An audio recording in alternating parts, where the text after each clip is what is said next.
குடு. தலைப்பு. ஏய், குடு. இது என்னோடது குடு. கேட்க மாட்டேன் குடு. என்னோடது. ஏய், யாரோட வாங்க. என்னோடது குடு. மரியாதை விடு. குடு.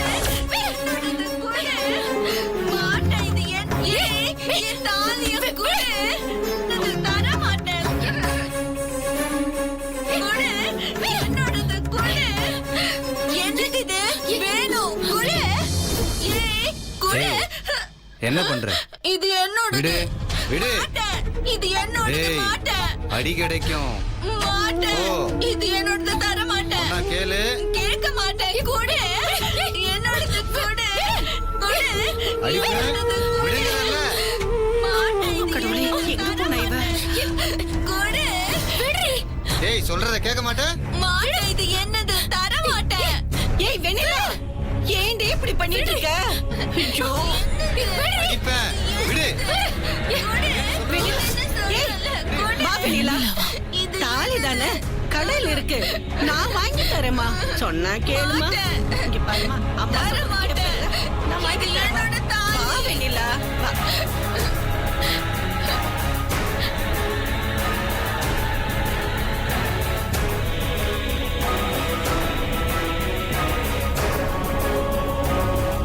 போ. இது எனக்கு வேணாம். நான் எங்க அம்மா கூட போய் புதுசா கடையில போய் வாங்கிக்கிறப்பா. உங்க பொண்ணு பேரு வெண்ணிலாவா? ஆமாமா, இவளுக்கு நிச்சயமான கல்யாணம் திடீர்னு ஒரு பிரச்சனையால நின்னு போச்சுமா. அதனாலதாம்மா இப்படி பைத்தியம் முடிச்சிருச்சுமா. அதுக்காக தாம்மா டாக்டர்கிட்ட கூட்டிட்டு வந்திருக்கேன். எனக்கு தெரியாம ஓடி வந்துட்டாம்மா, மன்னிச்சிருமா. பரவாயில்ல. வா.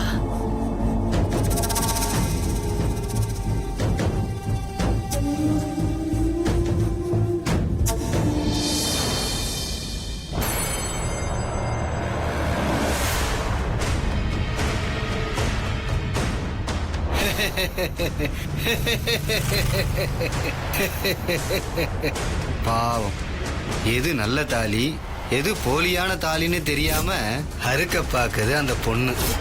பைத்தியம், பைத்தியக்காரி,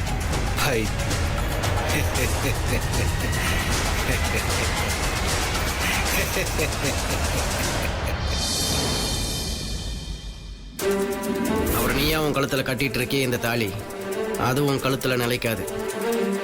கூடி சீக்கிரம் அந்த வந்துடும். அவளையும் நீயே அதை அத்து போட்டாலும் ஆச்சரியப்படுறதுக்கு இல்லை.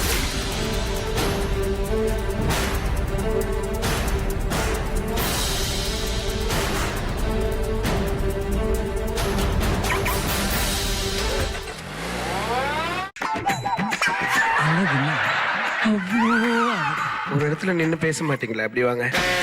முழுசா பாக்குறேன். உதவி இருக்கு, இந்த உதவி.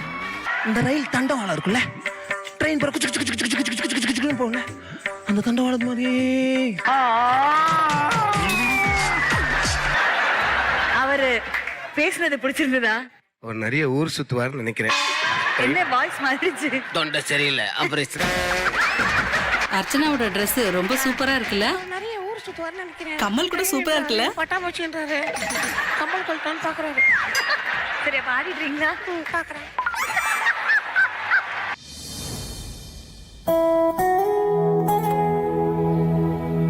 என்ன கமலா, திடீர்னு டிவி ஆஃப் பண்ணிட்டாங்க? தெரியலையேக்கா. அக்கா, டிவி ஆஃப் ஆகல, ஏதோ ரீசார்ஜ் பண்ணணும்னு போட்டிருக்காங்க. இருங்க, என்னன்னு கேட்குறேன். சிஸ்டர், சொல்லுங்க. ஜி தமிழ் சேனல் வரல, கேபிள் ஆப்ரேட்டர் கிட்ட என்னன்னு கேளுங்க. ஒரு நிமிஷம் கால் பண்றேன் சார்.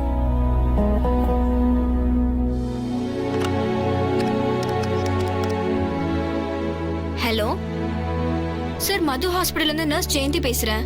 எங்க ஹாஸ்பிடல் டிவில திடீர்னு ஜீ தமிழ் சேனல் வரல, கொஞ்சம் என்னன்னு பாருங்களேன். இங்க எல்லாரும் கேட்டுட்டு இருக்காங்க. சரிங்க சார், தேங்க்யூ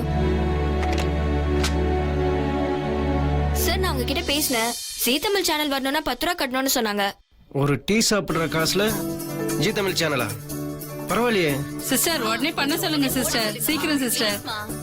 சிஸ்டர், கொஞ்சம் சொல்லுங்களேன். கொஞ்சம் இருங்க, நான் பேசுறேன்.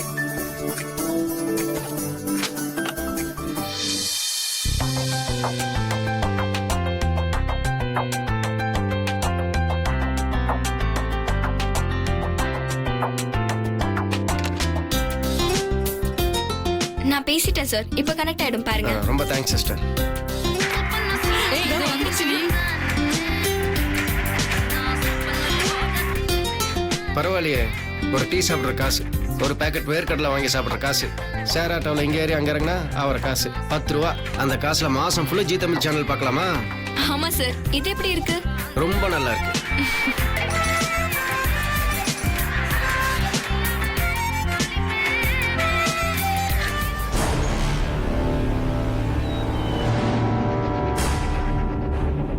அவன் சித்தியோட வார்த்தையை மீற முடியாம தான் உன்னை கல்யாணம் பண்ணிக்கிறேன்னு முத்தரசன் அவங்களுக்கு வாக்கு கொடுத்தோன்னா ஒழிய அவன் மனசுல எல்லளவு கூட நீ இல்லை. அவர் நீயா உன் கழுத்துல கட்டிட்டு இருக்கே இந்த தாலி, அது உன் கழுத்துல நிலைக்காது. குடு, ஏன் தாலி குடு. பாவம், எது நல்ல தாலி எது போலியான தாலின்னு தெரியாம அறுக்க பாக்குற பைத்தியம்.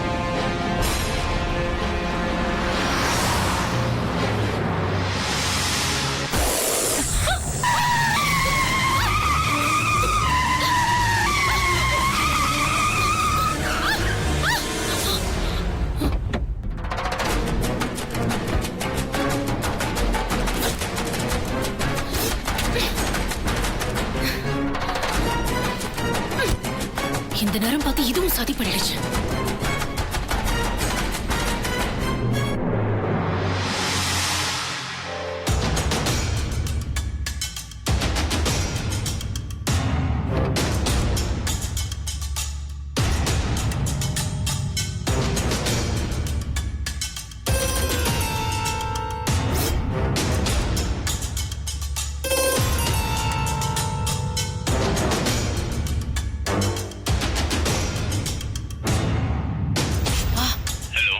மருது, இங்க கார் டயர் பஞ்சர் ஆயிடுச்சு. கார் கண்ட்ரோல் இல்லாம ஓடிச்சு. நல்ல வேளை பிரேக் போட்டு நிப்பாட்டிட்டேன். நீங்க உடனே கொஞ்சம் மெக்கானிக் அனுப்புறீங்களா? நான் கொஞ்சம் அவசரமா போகணும். அதுவா, நான் இப்போ முத்துநகர் போட்டு நான் அதுக்கு பக்கத்துல தான் நிக்கிறேன். சரி, சீக்கிரம்.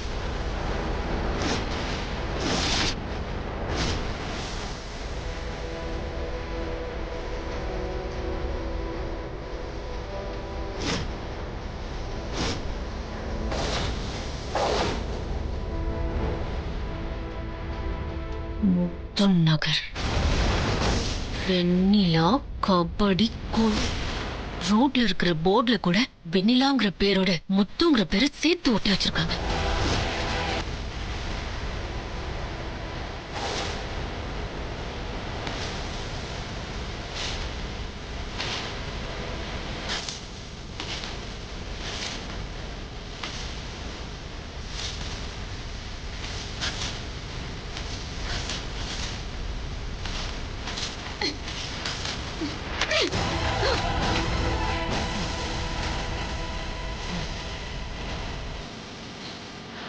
எங்க போனாலும் என்ன விடாம துரத்துறியே.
இப்போ வந்துருவார் டாக்டர்.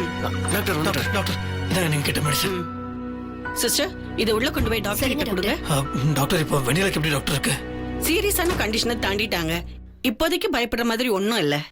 ஆனா ஆனா காலையில 11 மணிக்குள்ள கண்ணை முடிச்சிட்டாங்கன்னா ஓகே, நார்மல் ஸ்டேஜுக்கு வந்துட்டாங்கன்னு அர்த்தம்.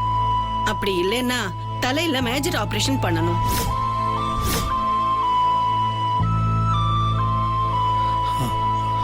செல்லக்குட்டி அப்பா வந்துடுறேன்.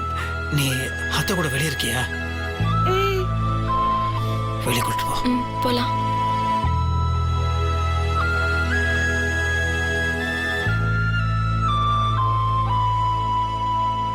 டாக்டர் இல்ல ஆபரேஷன் பண்ணா அதுல ரிஸ்க் ஏதாவது இருக்கா? ஏன்னா நீங்க சொல்லும் போது உங்க முகம் மாறிச்சு, அதனாலதான் நான் என் குழந்தைய வெளியே போக சொன்னேன். சாரி மிஸ்டர் முத்தரசன், நான் ஒளிச்சு மறைச்சு பேசி ராங் ஹோப் கொடுக்கற ஆளு நான் கிடையாது. அந்த ஆபரேஷன் கொஞ்சம் ரிஸ்கான ஆபரேஷன் தான். அதனாலதான் அத பண்ணாம தவிர்த்துட்டா ரொம்ப நல்லதுன்னு நினைக்கிறேன். என்ன பண்றது, நாம ஒண்ணு நினைச்சா அந்த ஆண்டவன் ஒண்ணு நினைப்பான். அது என்னன்னு நமக்கு எப்படி புரியும்?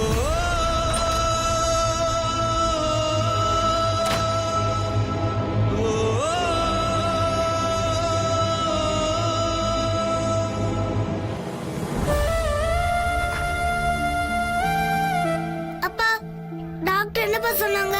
வெண்ணிலா சித்தி நல்லா ஆயிடுவாங்களா? வெண்ணிலா சித்திக்கு ஒன்றும் இல்லை, அவங்க சீக்கிரமா குணமாயி வீட்டுக்கு வந்துருவாங்க.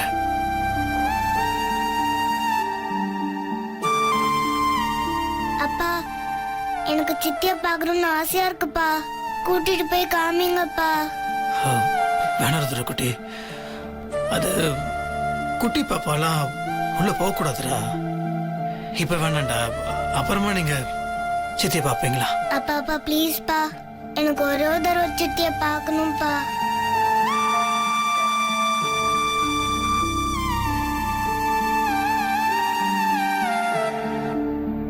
அப்பா கூட்டிட்டு போங்கப்பா. இல்ல ருத்ரகுட்டி, சித்தி ரெஸ்ட் எடுக்கிறாங்கல்ல, இப்ப நம்ம அவங்கள தொந்தரவு பண்ணக்கூடாது. அவங்க கொஞ்சம் ரெஸ்ட் எடுத்துட்டாங்கன்னு வச்சுக்கோங்க, அவங்கள நம்ம தொந்தரவு பண்ண அவங்க சரியாயிடுவாங்க. அதுக்கப்புறம் சீக்கிரமா அவங்கள நம்ம வீட்டுக்கு கூட்டு போயிடலாம். சரியா? அப்ப சரிப்பா, நான் சித்திய தொல்லை பண்ண மாட்டேன்.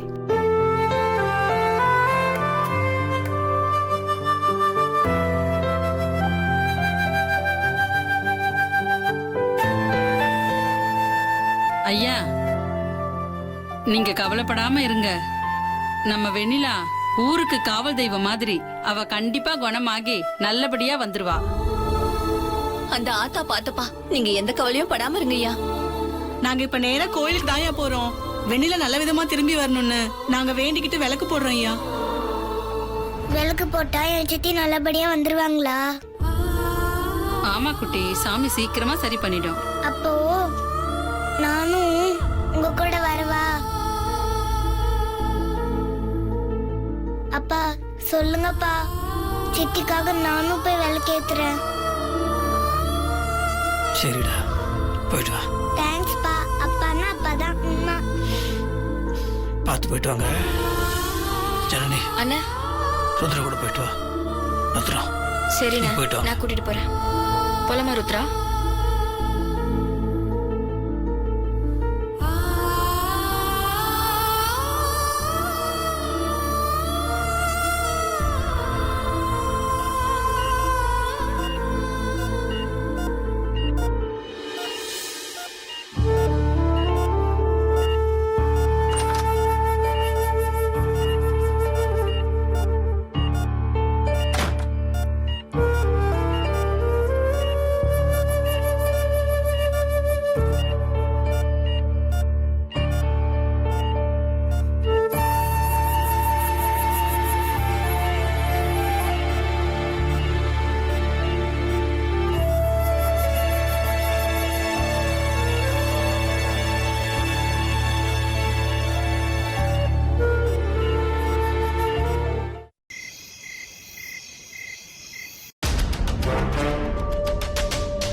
ஸ்வேதா, நீ பாட்டுக்கு நடந்ததெல்லாம் பார்த்து இப்படி இடிஞ்சு போய் உக்காந்தா எப்படி? நீ பயப்படுற மாதிரி எதுவும் நடக்காது. என்ன வேணா நடக்கட்டும். நான் ஒருத்தி உயிரோட இருக்கிற வரைக்கும் முத்தரசி என் கை மீறி போக மாட்டா. நீ கவலைப்படாம இரு. எல்லாத்தையும் நான் பாத்துக்கிறேன். நீ என்ன நம்பு.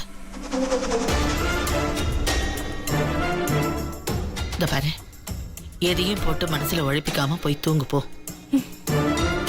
நான் போய் படுத்தா கூட நடந்தது பூராவும் ஞாபகத்துக்கு வரும்.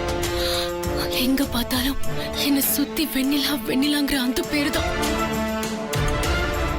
மாமா என்ன விட்டு அவளை நோக்கி போய்கிட்டு இருக்காருங்கிறது என் கண்ணுக்கு நல்லா தெரியுது. எல்லாமே கை நழுவி போகுதுன்னு ஒரு பயம் வருது.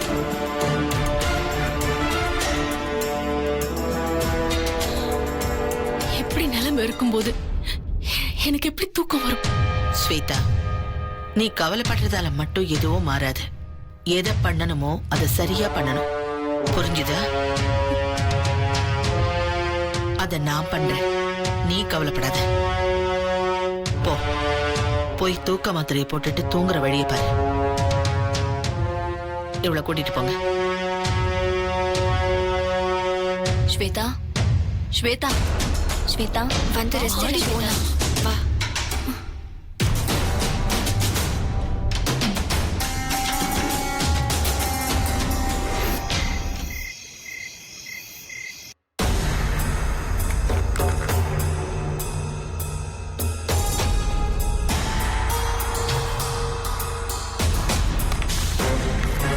படுத்துக்கோ ஸ்வேதா.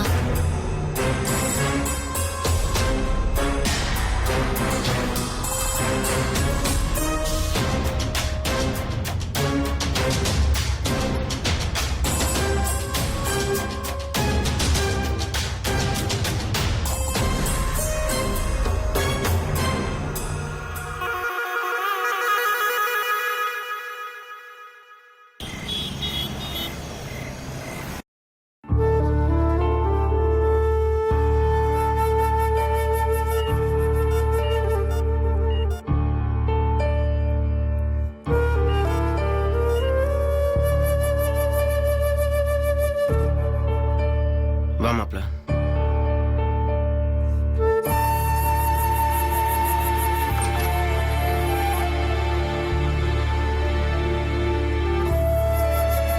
நீ வீட்டுக்கு போய் ரெஸ்ட் எடுத்துட்டு நாளை காலையில வா.